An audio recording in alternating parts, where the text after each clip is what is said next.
Good morning বন্ধুরা, এই দেখো আমরা সবাই রেডি হয়ে নিয়েছি। এখন বাড়ি যাবো বলে বাড়ির উদ্দেশ্যে রওনা হব। এখন টোটো ডাকবে, টোটো করে স্টেশনে যাব। দেখো সবাই রেডি হয়ে নিয়েছি, ব্যাগপত্র সব গোছানো হয়ে গেছে। এবার বাড়ি যাব, সবাই যার যার যার।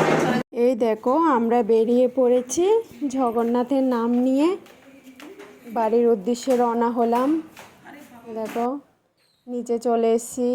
আমাদের যে হোটেলে ছিলাম ওইটার বাইরে দেখো, তোমরা আগেও দেখেছো ভিডিওতে। খুব মিস করব, কারণ আমরা 4 দিন এই হোটেলেই ছিলাম, খুব আনন্দ মজা করেছি। দেখো আমরা অটোতে উঠে পড়েছি। বাচ্চাদের কি মন খারাপ, বাড়ি যেতে হচ্ছে, আমাদেরও কি মন খারাপ।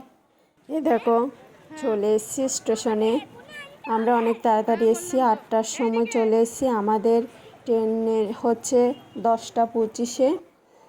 আর আমার ছেলে দেখো বদমাইশ, বোতল একটা নিয়ে এসে রুম থেকে। আমরা জল খেয়েছিলাম, কত বড় বোতল খালি। দেখো একটু ট্রেনে ওঠার আগে লুচি খেয়ে নিচ্ছিলাম। আর আমার ছেলে তো কিছুই খায়নি, কারণ কালকে ওর শরীর খারাপ হয়েছিল, তারপর থেকে কিছুই খাচ্ছিল না। দেখো আমরা বসে পড়েছি ট্রেনে, এখন ট্রেন ছাড়বে। দেখো ট্রেন ছাড়ছে বলে আমি ছেলেকে বলছি পড়ে যাবি। ট্রেন ছাড়ার পরে একটু বাদাম খেয়ে নিচ্ছি কিছুটা সময় কাটার জন্য, কারণ তোমরাই জানো ট্রেনে উঠলে একটু বাদাম খেলে তাহলে সময়টা অনেকটা কেটে যায়। সবাই একটু বাদাম খাচ্ছিলাম। দেখো 2 ঘন্টা পরে সবার পরিস্থিতিটা, সবাই কীরকম হয়ে গেছে। আর আমার ননদের ছেলে খুব শরীর খারাপ, কারণ বমি করছিল 4 বার। ও জার্নি করতে পারে না অতটা, ওর জন্য।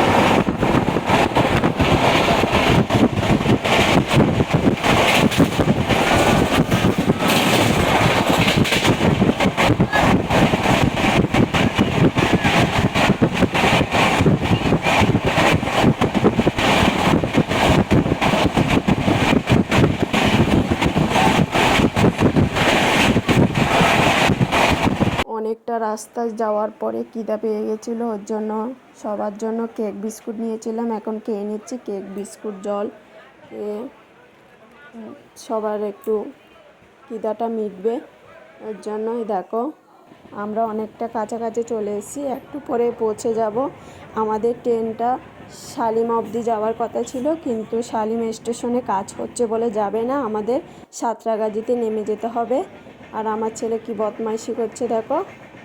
আর আমার বরকে বললাম আমাদেরকে নিতে আসতে, কারণ আমি বাচ্চা নিয়ে ব্যাগ নিয়ে পারবো না।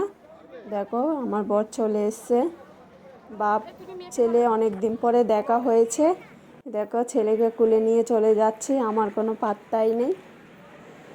দেখো ছেলেও খুব খুশি বাবাকে পেয়ে। দেখো আমরা এখন সাঁতরাগাছি স্টেশনে, এখন হাওড়া যাব বলে এখন ট্রেন আসার অপেক্ষা করছিলাম। আমরা এখন ট্রেনে উঠেও পড়েছি। হাওড়াতে যেতে বেশিক্ষণ লাগে না, কয়েকটা স্টপেজের পরেই হাওড়া পড়ে। দেখো ওরা দাঁড়িয়ে আছে, কারণ এক্ষুনি নেমে যাব বলে। দেখো আমরা হাওড়ায় নেমে গেছি, হাওড়ার ওখানে দাঁড়িয়ে আছি কখন ব্যান্ডেলের ট্রেন দেবে, কোন লাইনে দেবে।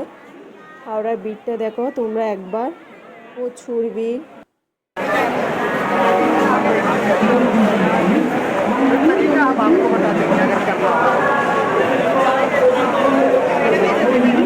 এই দেখো আমরা এখন ট্রেনে উঠে পড়েছি, ব্যান্ডেলে নামবো।